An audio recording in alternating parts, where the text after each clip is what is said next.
From the Vegas Golden Knights, this is SLGND. I'm Justin Russo. After achieving a record of 10-2 in December, the turn of the calendar has brought some adversity to the Golden Knights. The Knights are 3-5-2 in their last 10 games and have stumbled to a 6-8 record in January, with tonight's game against the Columbus Blue Jackets marking the final game of the month. Now, despite the midseason hiccup, the Golden Knights remain confident with what they've got in the dressing room. And with the playoff push on the horizon, they feel they'll be in the mix among the top contenders once again this spring. Now, part of the reason for that confidence is the veteran leadership in the locker room. While much of that leadership remains from the championship team 2 seasons ago, some new names have been added to the mix as well. Chief among them is Tanner Pearson, a Stanley Cup champion in his own right with the LA Kings, who made the Golden Knights roster off a PTO in training camp. Now, after 19 points in 51 games as a Golden Knight, Tanner has cemented himself as a critical component of this year's team, and the guys felt that it was the perfect time to check in with one of the newest faces in the VGK locker room. So without further ado, here's Dave, Dan, and Shane with Tanner Pearson. And we're pleased to be joined by the Golden Knights' Tanner Pearson. Tanner, we like to kind of get to know you, talk a little hockey, not much, because I'm sure you talk enough about it, but at this taping, you guys have 5 games left between now and the All-Star, not the All-Star, but the Four Nations. Where do you kind of see the team at this stage of the season? Yeah, obviously we're where we want to be, kind of. Maybe not game in and game out right now, which we're trying to, get together. But yeah, it's we said 4 left here, and or 5 left, and we can't really focus on 5 at hand. I think we just got to focus on Columbus and try to start stringing them together until the break. Win or lose, how quickly do you leave the game behind? If you have a good result, you have a bad result, where do you go with it? Definitely shorter than it used to be. I think it's before without kids. You go home and you can kind of sit there and dwell about it, but with kids, they take your mind off it pretty quick. So that's the refreshing part. I just want to ask you, coming from a championship team, you've won, you're a veteran league, you mentioned. As you get older, you learn more things. What has been your impression here? You came in on a PTO, you made the team, you had a terrific camp. What have you learned about this Vegas Golden Knights team, and do you see similarities when you think of championship hockey teams? Yeah, absolutely. I think coming in here, kind of came in with open eyes and just try to play my game, and it worked out. But yeah, you walk in the locker room, and it's a championship team too, right? So the way everyone carries themselves, it's a professional team, and it's all professionals really. So, but yeah, similarities. You look at our D-core to start off and go from there. It's the D-core is top notch. Our forwards, our top end is nuts. So it's pretty fun being here. How did your family handle all of this? And we remember when you came here on a PTO at the beginning of the year, you were here, the family wasn't. Yeah. So can you bring us back to that time and tell us about your family? Yeah, that was a long time. It was, I think, 2 months without seeing them. So that was definitely tough. Definitely a lot of FaceTime. I guess that's what's good about this day and age is you can pick up the phone and do that. But no, then they finally made the move and loved it here ever since. Kids are in school. Kids are loving it. Making friends. So tell us, so your family includes whom? So I have my wife and then my son and daughter. And how old are they? My son's 5 and my daughter's 3. Yeah, fun ages. Yeah, it's busy. But busy ages. It's good. It's good. Do they come to the games on a regular basis? Or does it depend? Weekends, mostly. Came last night, left after the second period, I think, to get to bed. But they enjoy it. They love coming to the rink. They love warm-ups, dancing to music. So they're in that stage right now. Do they start to have an understanding of like what Dad does for a job? Like it's not beer league. No, I think yes and no. Every morning I get asked if I have hockey today, and it's my job. Gotta go. And then it turns into I have hockey tonight, or is it just practice in the morning? So they look forward to those days. But no, they kind of get it. I don't think they totally get it, which is fine, but they're definitely enjoying. They've been in a few places now, so they're definitely enjoying moving around. Yeah, you moved around, and everybody here's Vegas, and you'd come here as opposition before, but you don't really leave that area of Vegas that everybody thinks of. What's the impressions? Your wife, your kids, you said they love it here, but what have you kind of maybe been surprised of since moving and actually living in Vegas, where it isn't just a strip? Yeah, you come like you said, you come here on the road and you go to the strip, and it's the big downtown bright lights, and everything's happening until 5 o'clock in the morning. It gets a little crazy. So no, it's and then you come out here, you talk to guys that play here, you talk to Nabby, you talk to Marty all those years, and they say how quiet it is and how like family and whatnot. But yeah, family moved here. You never even know that the strip is 25 minutes off away from here. So it's been awesome. You can kind of do what you want. You would have played in a couple of playoff series against Vegas, right? Mm-hmm. But I wanted to go back to that first one. You were at the Kings in 2018. Golden Knights come into the league. Yeah. Was a part of you thinking, what the hell's going on over there? they come into the league. The team's unbelievable. Drew Doughty had a few things to say. Yeah, and the next thing you know, wasn't how you guys in LA wanted it to work out in the first round. No, we got swept, so it worked out great. Yeah. With McNabb scored a big goal too. Yeah, right. It's there's barely goals scored. I was gonna say that was the tightest every game was sweep like you'll ever game. see. Yeah, right? Both goalies were incredible. One goal every game. Yeah. I think they came out of the gates running that year and kind of never looked back, right? And the Misfits thing kind of took off, and it's been it's not the way it wanted to go, but I guess it was good for them. You've kind of told the story in other venues, Tanner, but for the benefit of our listeners here, how do you end up signing this PTO in Vegas? What was the you had a cup reunion with the Kings this past summer, and could you kind of maybe walk us through that a little bit? Yeah, it was kind of weird. I think wasn't really hearing much, and I got a text from an old teammate of mine, and one of the GMs here called him and kind of got one of the inside scoop on me from him, and then he texted me that they were talking to him, and then next thing you know, Krim was talking to my agent, and happens that weekend was their cup reunion in LA, so Johnny was there, Marty was there, Quickie was there, or Quickie wasn't there, but Marty was there, so I was able to pick their brains. Johnny was blunt and kind of laid it all out for me, which was great. So it was nice to kind of go that route, be able to talk to people about it, and then just come here and show up and ready to go.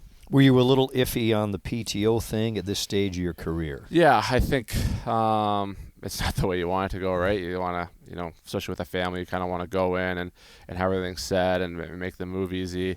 But then I also talked to Trevor Lewis, who was on a PTO a few years back, kind of same situation.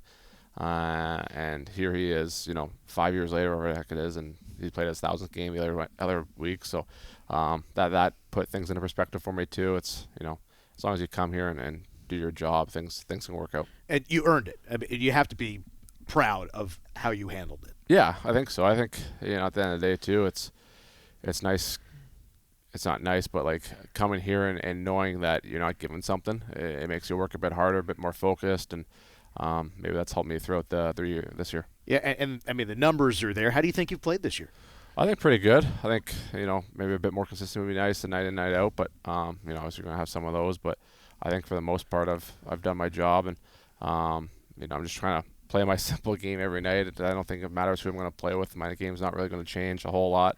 So pretty straightforward player. And you've been playing Nick Waugh, Keegan Colasar the last little bit, and Bruce Cassidy said a couple games ago that he spoke to your group and made a certain ask. What did he tell you? Yeah, I think he just pulled us in and wanted us to kind of be more of a forechecking line and be a line that is a bit reliable and the momentum's kind of changing that he can put out there, and then maybe gain a bit back and roll us over a bit more. So it was kind of just a refresher, and then went out and had a pretty good game. Yeah, I mean, you scored a goal. Keegan had a couple of assists. Nick Waugh had 3 assists for the first time in his career. I mean, you guys were hugely impactful. We're talking about the Florida game. Yeah. It was before that game. So obviously good teams coming in, defending champs. So it was kind of a good talk for before the game. Yeah. Who have you learned the most from, Tanner, as a player? I'm looking. You played 6 years for the Kings. Some great players on that team, including the Cup team you were part of in 2014. Spent a little time around Sidney Crosby, right, in Pittsburgh. Who did you take the most from over the years now? That's a great player question. Or players? Yeah, I played with a lot of good players in my day. I think you probably have to go back to the Kings days, and you got Kopitar. Brown was awesome. My centerman there forever, Carter. He was incredible. The list goes on. Mr. Game 7, Williams. It doesn't stop. I was going to say you got a lot. Yeah, it doesn't stop. And to be a young guy coming into a locker room, they were defending Cup champs then too, right? Yeah. So coming into that, that was a nice for my learning curve for sure. That 70s line, yourself and Carter and Toffoli, and we get a chuckle out of it. We go to San Jose, and after the game, we're walking out the back of the rink, and there's you and Toffoli talking. Is there still a pretty good kinship among the three of you all these years later? No, me and Ty hate each other. No, it's it's you see those guys. Obviously, I probably talk to Toff a bit more, but you see them. It'd be just like catching both times. Like, say the Cup reunion this summer. Yeah. You go back there, you see all those guys, and I was like, I was a rookie again, and so it was funny. But no, it's you see the guys. It's going to be catching up. We obviously know you and Toffoli are very, very close. Yeah. But you're saying now it's 10 years down the road, but in their head, you broke in with them that 13, 14 season. They still kind of treat you like you're the young guy. Must be nice. And you're 32. But he is the young guy in that group, so that must feel nice. And I don't even think twice about it. Hey, Pierce, can you grab me something? Yeah, sure. No question. Right. Yeah, just do it. That's fun. Well, and think about that. So you've been around a long time. Do you have any certain routines, on the road? Are you a reader? Are you a watcher? Are you a card player? Definitely not a card player. Kind of turned to a reader this year. Just try to get away from the screen time and before bed and open a book. I usually fall asleep to it anyway. But no, I'm more of a watcher and a reader probably. Life's pretty simple for me. At my age, you're not going out at all. It's you go for dinner, you enjoy the guys, and then after that, you go hit the sheets. What are you reading? Right now, Harry Potter. So yeah, sorry those. I've done them all. Yeah. And what are you watching? Ooh, that's a good question. It's kind of a hit or miss lately. The Night Agent just came back on, so throw that on. Okay. What about music? What are you, country? I'm a country guy, but nice. I'm not like a big-time music guy by any means. Oh. So you would listen, is it Luke Combs? Is it Chris Stapleton? Is it Brian? Top country on Spotify, and there you go. Yeah. So, I mean, you're in the car, you're driving to T-Mobile for a game. What's likely on the radio when you're in the car? Probably that. Yeah? Yeah. I don't really make playlists or anything like that, and don't really pay attention, so just throw on the top country and see you later. How about on the ride home after a game? Depends if I have my kids in the car or not. Yeah. If that, it's Disney music or a audio book or something. But it'd probably be the same if they weren't. You mentioned the reading, and I like to do the same, read a little bit before bed. But how many pages do you get in before the eyes are closed, the book's on the floor?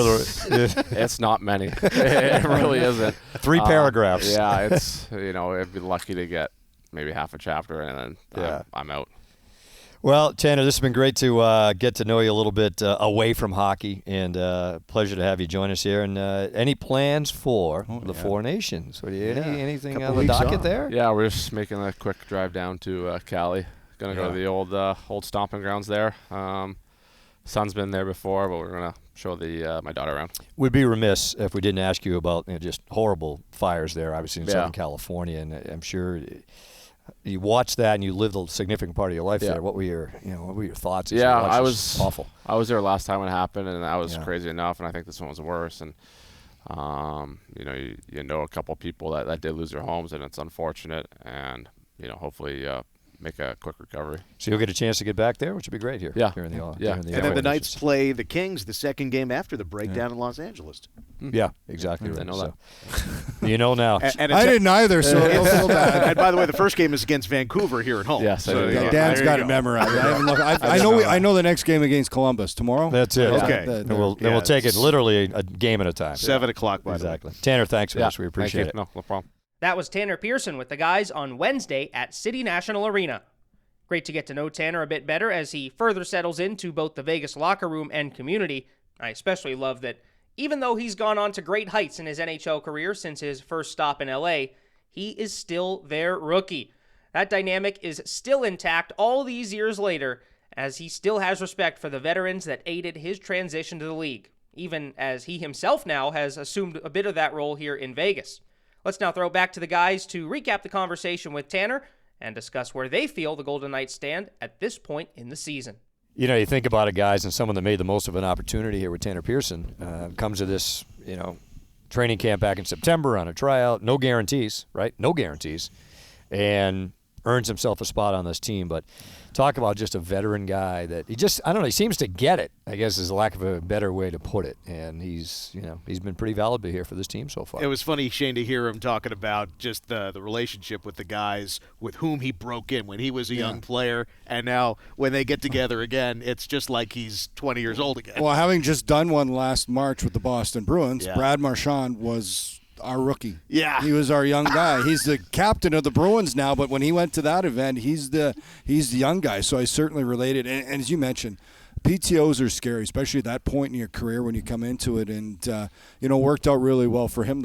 I did a PTO. I was a couple years older, and it ended in 2 weeks with a shoulder injury that took me out 5 months. So, that's the danger of doing it. And so there's a lot of things mentally you have to go through, and he was able to do that, come in, and he really focused on doing a job. He had a terrific camp. He's been a terrific add to this team, understanding his role. I think that's it. He's just a veteran, no-maintenance player, knows what he needs to do, and he fits in perfect. Well, you talk about injuries. I mean, he has experienced that the last couple of years. So that fear is in there as well. Yeah, I mean, 2 years ago, the final season in Vancouver, he played 14 games. And then last year in Montreal, he played 54. I mean, he was scratched often, just didn't quite click there.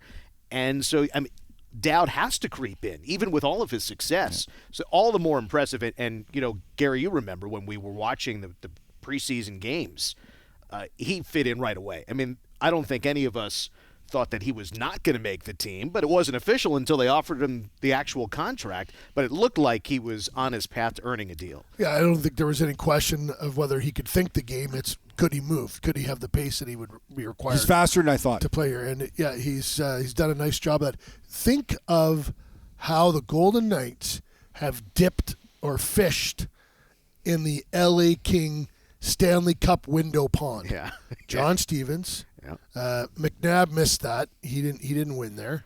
He was one of the Black Aces, though, so he was kind of around it, but didn't so play. You're right. Yep. Okay, Alec Martinez, now Tanner Pearson, Jonathan Quick. It's really, really hard to win once. You need a lot of things to go right, and you need a very special group to win twice. Not just talent-wise. To dig in and find a way to do it again is really hard, and they had that group. And I think for Kelly McCrimmon, when you need to add somebody, you have to look at their resume and their pedigree, and anybody who is in LA around in that window is kind of an easy choice. Yeah, I mean, just look what other organizations have done trying to track down recent champions with the Golden Knights, recent champions with the Florida Panthers. I mean, look around the NHL. Everybody wants winners. Yeah, everybody wants a champion.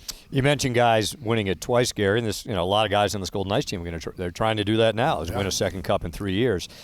So we sit here late January and 5 games to go before the Four Nations tournament. Shane, I guess I'll go to you first. Where is this team at this stage?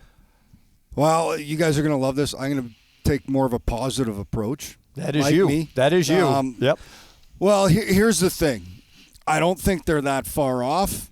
And when you look back, sometimes the line between winning and losing is very slim, right? It's not 60 minutes. It may be 3-4 minutes in a game, maybe a shift, maybe a mistake. And for the first part, everything went their way. You think of those plays, 1 or 2 plays, comebacks, whatever. That was the difference. We use the term, boy, they're finding ways to win. Well, now you kind of flip it. It's the exact opposite. It's not like they're playing bad. It's just they're finding ways to lose right now. It's, not reading a rush. It's making a defensive mistake. It's not getting a save. It's all those things that are just kind of piling in now, and it's not like they're getting smashed out of the arena 5-0. No, it's coming down to 1, maybe 2 goals and 2 plays in the game that are just magnified right now. And, that's the game of hockey. That's what happens. So how do you turn that around? Well, I've liked the steps taken. I like their game against Florida.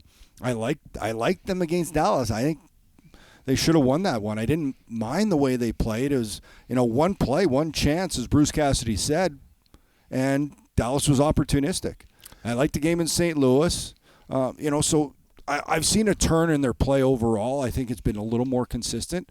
that's the thing they've just got to build in, that consistency factor, and then back to finding ways to win, if you want to call it that. They've been in a stretch, it seems, guys, where if they make a mistake, it's in their net. Yeah. Think about, as we sit here, the most recent game against Dallas, they're up 3-1 with a power play. Turn the puck over, they go back down, Dallas scores, and it changed.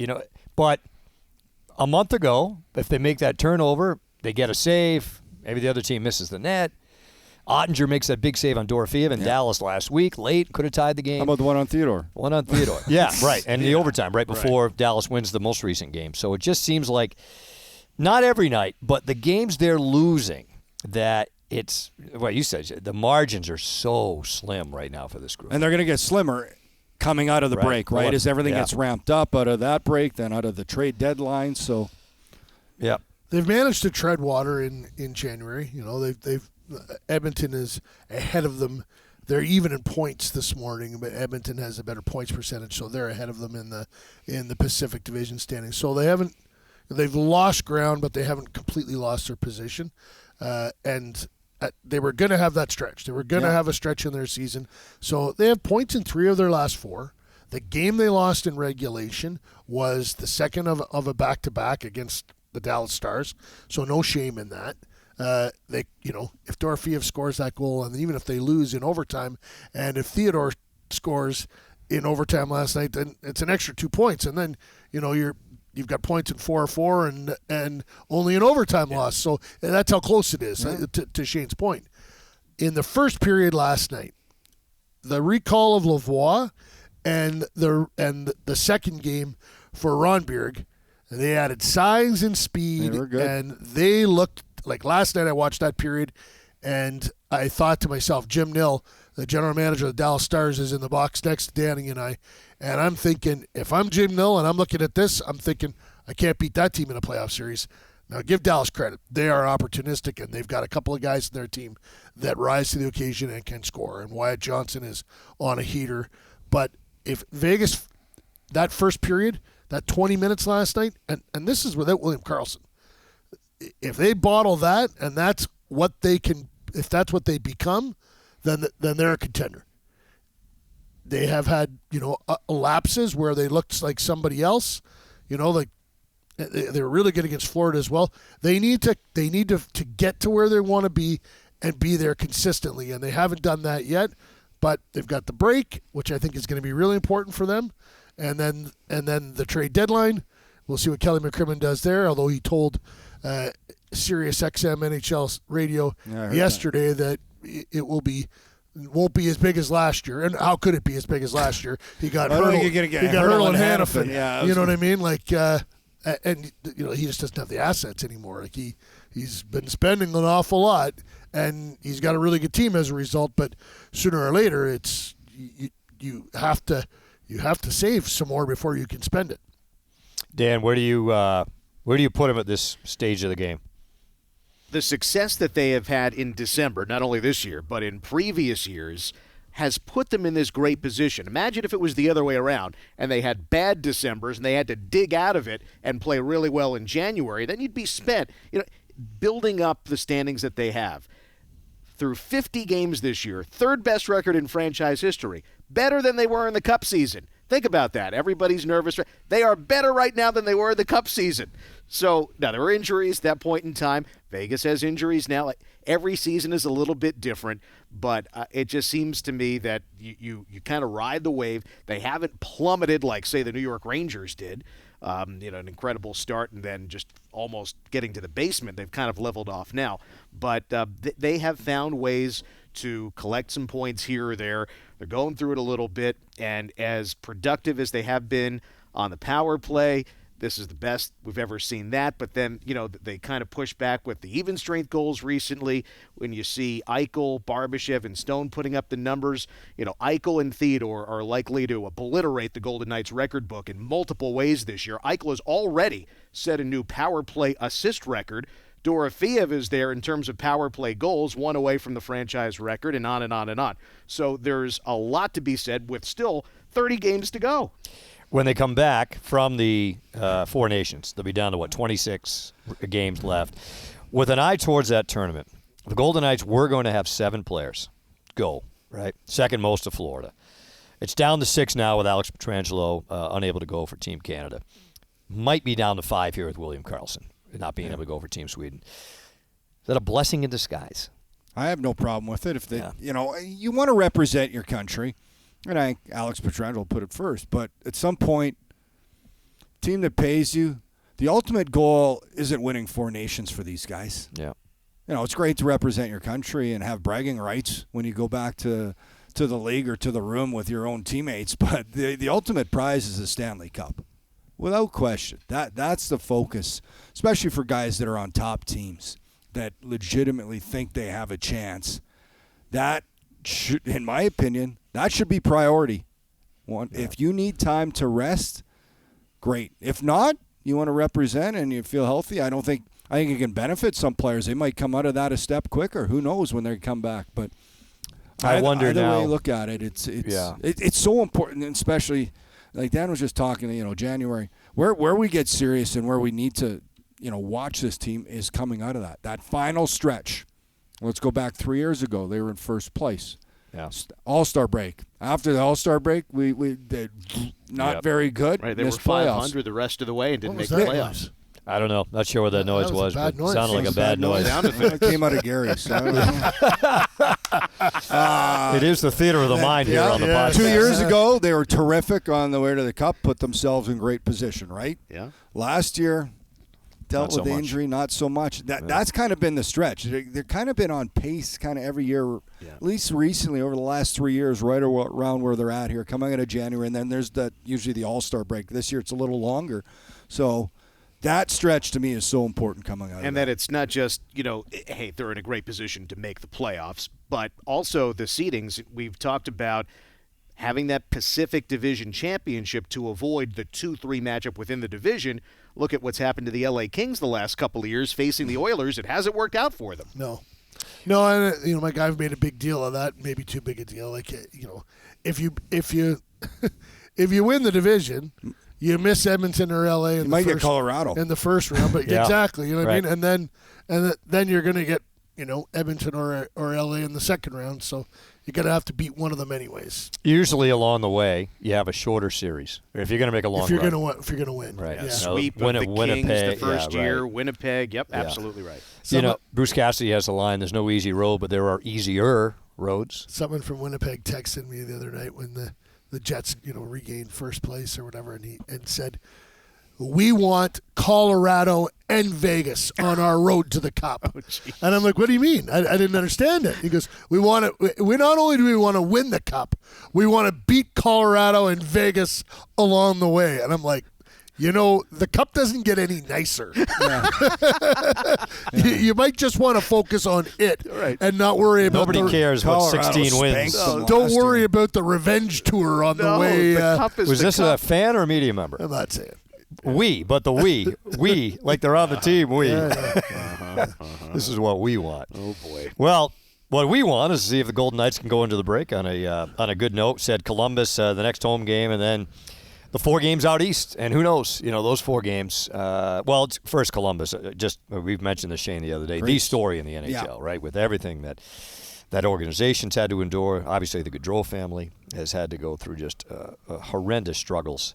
The fact that the Blue Jackets are sitting where they're sitting right now, which is on the cusp of a playoff spot in the East, is amazing. They're tied for the second wild card spot as we sit here right now, but that'll be first up for the Golden Knights. And then, those teams out East are kind of it's a pretty good smorgasbord. The Rangers have... Everybody kind of feels like they're still in it. Yeah, the Islanders, I don't know if they can make up that much ground, but I don't know. They're desperate, which, we saw that when the Islanders and the Rangers came through here recently, which was the start of the Golden Knights skid. Both those teams were desperate, and Vegas did not match the urgency in those games, and that was a factor, although, Vegas has been, the last 2 games, they've had the right level of intensity. Yeah, throw the Devils in there. Had a great start, but they're kind of faltering a little late. Without their goalie now for a while. Yeah. And then Boston, who knows? I mean, they made the coaching change early, and as we sit here now, their last game, they gave up 7 in Buffalo. Yeah. So 2 hat-tricks. Yeah. So, Thompson. but for the Golden Knights, and I think they would say too, guys, the opponent's the opponent. Can they get their game in order to where they need it to be with 5 games to go? Exactly, and I think that's what they need to focus on is just, continue to build their game, and I think they have. I think they have over the last 2 games. But that said, there's no participation prize when you don't win. Right. Yeah. So the 2 points are what you want. Well, that's up next for the Golden Knights. One more home game and then a 4-game trip east, and then the Four Nations tournament. Some will play, some will be in Cabo, some will be somewhere warm, wherever they choose that to be. So that's it for this version of the Sheriff Lawless and Some Guy Named Dave podcast. We'll talk to you next time.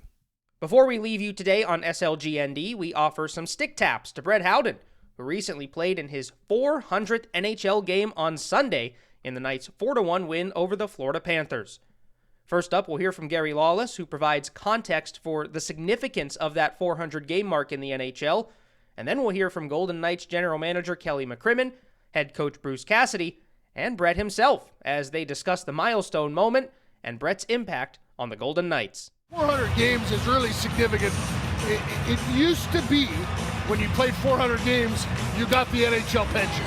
There was one pension that kicked in at $250, but the Cadillac, the one that was supposed to kind of help you throughout the rest of your life, was 400 games. So it was the goal every player had. Let's hit 400, and then after that you try and get some more. So it's still, to people who've been around the game, 400 games, that's a career.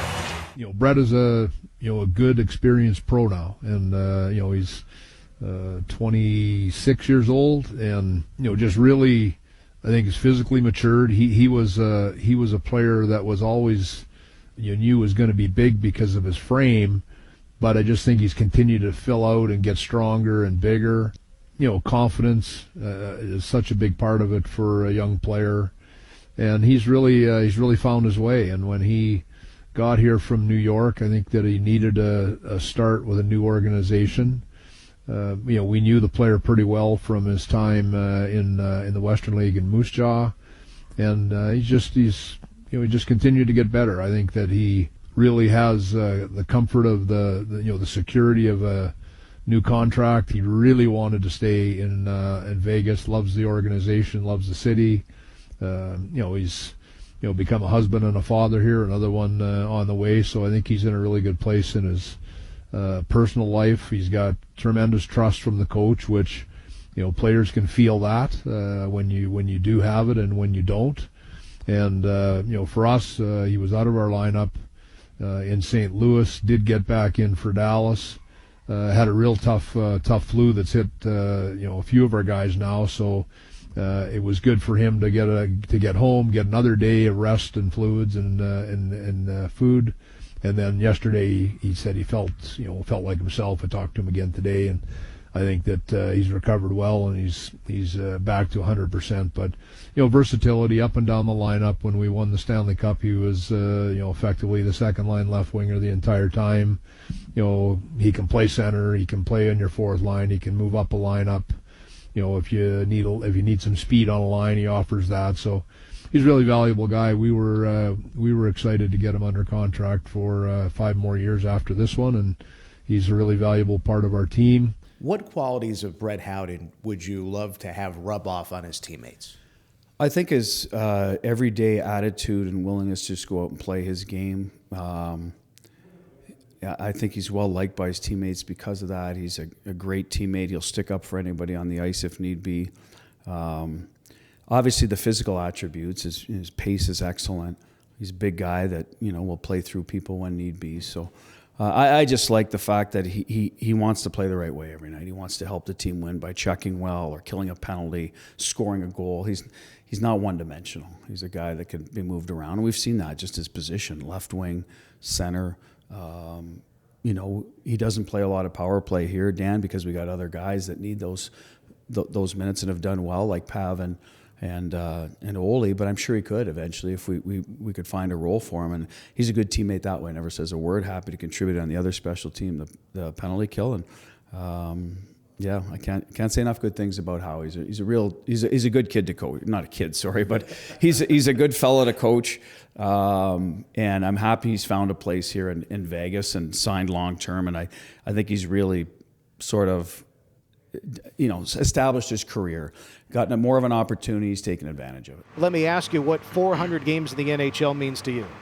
Yeah, means a lot. I'm actually looking down at the puck I have here right now. Someone just gave it to me. It says 400 games on it, so it's pretty crazy. I mean, you never really know how things will play out. Especially my first year, I was 20 years old back in New York, and you just don't know. I mean, you're obviously hoping, for the best and to reach some milestones like that, but to be able to actually, hit a number like this, it's pretty special. I think I've said it a lot, but I don't know if this would be possible if it wasn't for the trade coming here. So there's a lot to be thankful for. And it's 222 games as a Golden Knight. Brett, do you remember your first NHL game? I do for sure. I was, like I said, I was 20. I was in New York. It was against Nashville Predators, and I was -2 on the night. So I definitely remember it. My parents were there. It's always fun to, kind of reminisce and look at pictures and stuff like that. But yeah. For more interviews and highlights, visit soundcloud.com/Vegas Golden Knights and follow @VGK Radio Network on X, formerly known as Twitter, as well as @VGK Radio on Instagram. For more podcast content, be on the lookout for VGK Today, with new episodes each week throughout the regular season. Thanks for tuning in, and we'll see you next time on SLGND.